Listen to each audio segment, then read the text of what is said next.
भैया वो 4 पहिया चढ़ाई। कौन था? कौन था? ये वो बुखार का लड़का है। क्या नाम है? क्या नाम है उसका? हनी हनी हनी नाम।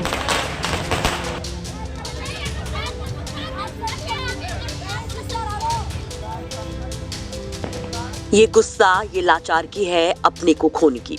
त्योहार की जगमगाती रात इन लोगों के लिए स्याह और घनघोर अंधेरी उस वक्त हो गई जब एक रईस ज़्यादा मानो हवा से बात करता इनकी खुशियों को ही उड़ा ले गया। भैया वो 4 पहिया चढ़ाई। कौन था? कौन था? ये वो बुखार का लड़का है। क्या नाम है? क्या नाम है उसका? हनी हनी हनी नाम। नहीं चढ़ाई। कब की घटना आई है? 8 बजे 8 बजे की घटना। भैया तो क्या जानबूझ के चढ़ाया गया है कि अनजानेपन में? जानबूझ के चढ़ाया। कोई दुश्मनी थी आप लोग से? आप लोग से कोई दुश्मनी थी? नहीं। आप काहे चढ़ा दिए? चलिए ठीक है, कोई बात नहीं, आप लोग परेशान ना होइए। आपके पति थे वो? तो ये महिला ज्ञानवती देवी बार बार कह रही हैं कि वो आया और उनके पति को रौंद दिया, उनकी खुशियों को कुचल दिया, उनके सुहाग को उजाड़ दिया। तो दुख के इस पहाड़ में मानो सांसें भी उखड़ी जा रही हैं।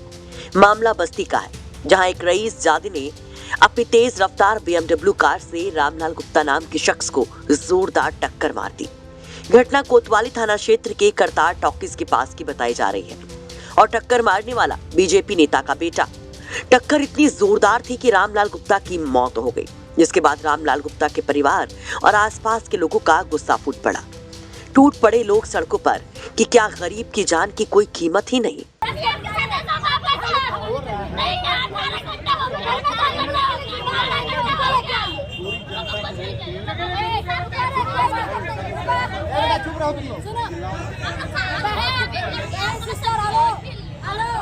हम लोग सही से बोले, जिसके ऊपर बीता है ना वो आपकी ड्यूटी है, आप ड्यूटी कर रही हैं, लेकिन हम लोग के ऊपर क्या बीत रहा है ना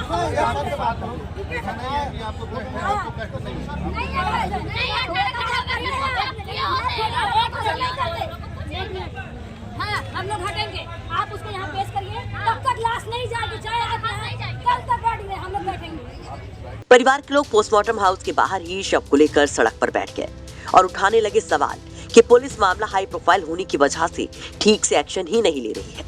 क्योंकि मामला बीजेपी नेता से जुड़ा है, इसलिए पुलिस आरोपी को बचाने की कोशिश कर रही है। रात को 8 बजे एक्सीडेंट हुआ है, रात को 8 बजे से लेकर 8 बजे आए, 5-6 बजने वाला है।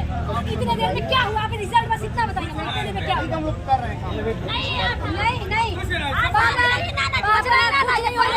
जब उसके घर पुलिस तक नहीं गई है, कुछ नहीं होने वाला, इसका मतलब यहाँ पुलिस तक पुलिस नहीं गई। साहब बात सुन लो, साहब बात सुन लिया करो। एक तो गलत कर रही पुलिस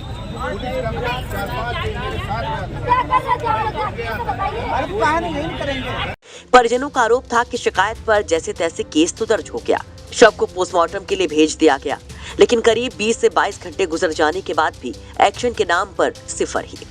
हालांकि परिजनों के हंगामे के बाद मौके पर पहुंचे पुलिस अधिकारी ने परिजनों को काफी समझाया, तब जाकर वे माने और अंतिम संस्कार किया गया। दिनांक 31 अक्टूबर 2024 को थाना कोतवाली जनपद बस्ती क्षेत्र में एक वाहन दुर्घटना की स्थिति प्रकाश में आई थी, जिसमें एक व्यक्ति गंभीर रूप से घायल हुआ था, जो कोतवाली क्षेत्र का रहने वाला था। तत्काल उसे जिला अस्पताल भेजा गया, जहां उसकी मौके पर मृत्यु हो गई।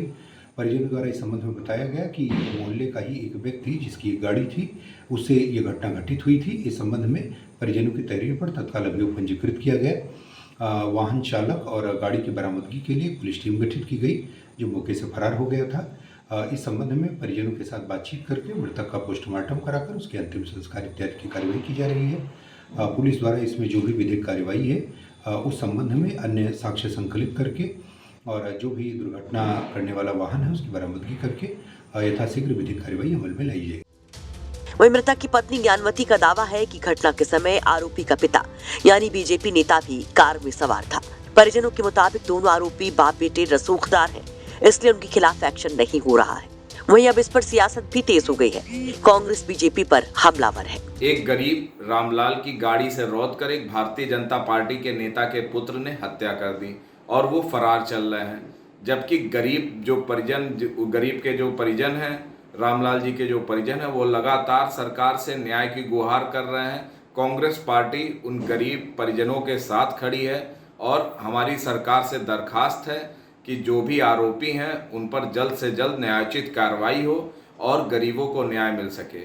उनके हक की लड़ाई के लिए कांग्रेस पार्टी उनके साथ खड़ी है और भारतीय जनता पार्टी के नेताओं से अपील करती है कि उनको संरक्षण ना दिया जाए। अगर उन्होंने गलत नहीं किया है तो उनको संविधान के दायरे में आकर सरकार के समक्ष प्रस्तुत होना चाहिए, पुलिस के समक्ष प्रस्तुत होना चाहिए और अपनी बात को रखना चाहिए। आपको बता दें कि हिट एंड रन के मामले में आरोपी हनी फरार है। वो बीजेपी नेता हमीदुल्लाह खान उर्फ बब्बू खान का बेटा है और ये बीजेपी नेता भी फरार बताया जा रहा है। वैसे इस हिट एंड रन मामले पर आप क्या कहेंगे? कमेंट बॉक्स में अपनी राय जरूर रखें। बस्ती से संतोष सिंह की रिपोर्ट, यूपी तक।